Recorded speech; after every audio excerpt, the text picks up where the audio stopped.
So we have this 2012 BMW 528i at the shop here. Presents with transmission malfunction. When we go to start it, funky electricals. It won't stay in accessory mode, won't start. You can spam it, the lights will flick on for a second, but won't actually try to start, won't try to crank. So we thought we might have a bad engine ground. Just hooked a vice clamp onto the engine there, grounded right there. When we did that, sparked a little bit, and now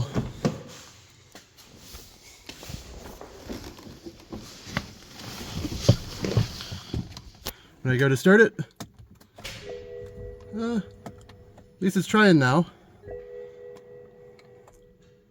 Let's try to readjust those cables up there.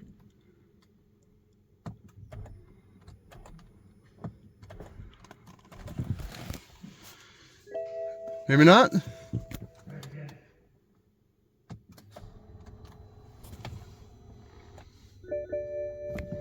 Getting a little bit more out of it. Oh, there it goes. So it was actually a huge pain. I started having this problem after letting it sit for a couple weeks. It was out in the grass and I wasn't able to get it to go into neutral. So what you have to do to get it into neutral is there's this little bolt here that you screw it in and it pushes up this lever that forces it into neutral. So if you need to move it and you can't get it to go into neutral, that's how you do it.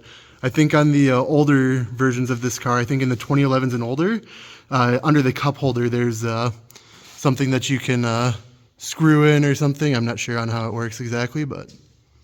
So what we noticed when we got it up in the air, this ground wire here is not working. It's a little bit broken. Here's the other piece of it.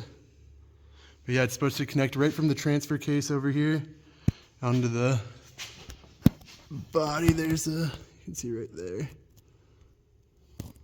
So now after replacing that ground wire, starts up beautifully.